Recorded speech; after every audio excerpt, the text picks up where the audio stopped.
Ilikuwa hivi sekunde katika kijiji kimoja kilichopo karibu na jiji la Mwanza, aliishi kijana aliyeitwa Danieli. Alikuwa kijana mwenye ndoto kubwa za kumtumikia Mungu na kusaidia jamii yake. Hata hivyo, maisha yake hayakuwa rahisi kabisa. Alitoka katika familia maskini na mara nyingi alikosa hata fedha za mahitaji muhimu. Siku moja baada ya kuomba kazi sehemu mbalimbali bila mafanikio, Danieli aliketi chini ya mti akiwa amevunjika moyo. Alijiuliza, kwa nini mimi kila ninachojaribu hakifanikiwi? Wakati akiwa katika mawazo hayo, alikumbuka maneno ya Mungu katika Yeremia 29 mstari wa 11. Maana nayajua mawazo ninayowawazia ninyi, asema Bwana, ni mawazo ya amani wala si mabaya, kuwapa ninyi tumaini siku zenu za mwisho. Maneno hayo yalimpa nguvu mpya, akaamua kutokukata tamaa.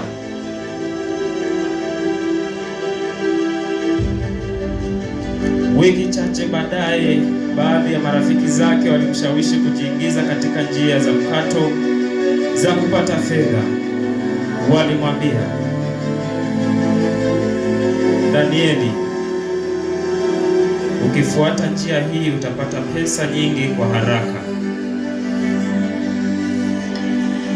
Danieli alikumbuka andiko la Mithali 10 mstari wa 2. Hazina za uovu hazifai kitu, bali haki huokoa na mauti. Akaamua kusimama katika uaminifu wake na Mungu.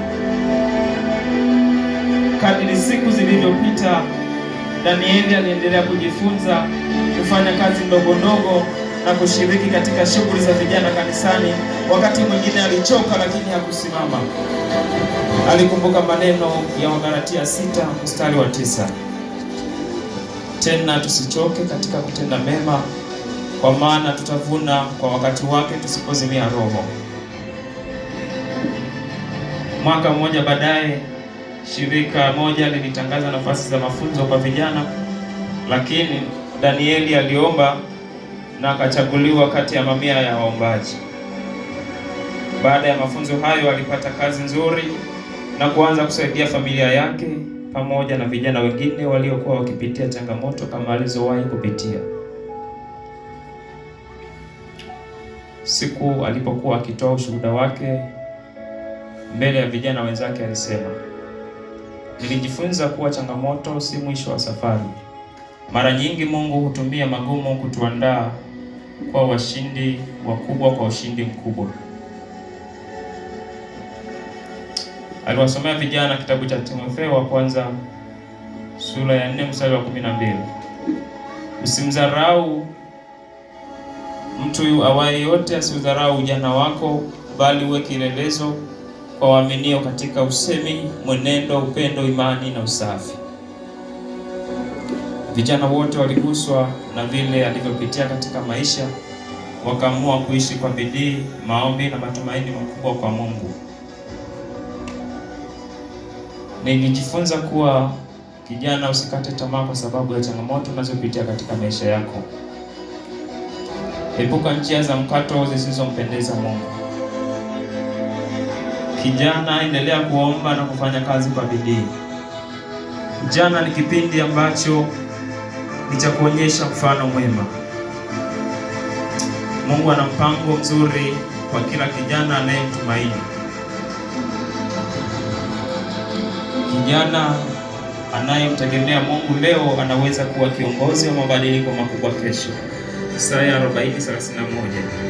Bali wamngojeao Bwana watapata nguvu mpya, watapaa juu kwa mabawa kama tai.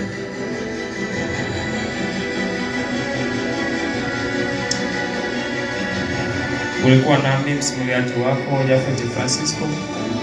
Karibu tena katika simulizi mbalimbali na Mungu akubariki. Amen.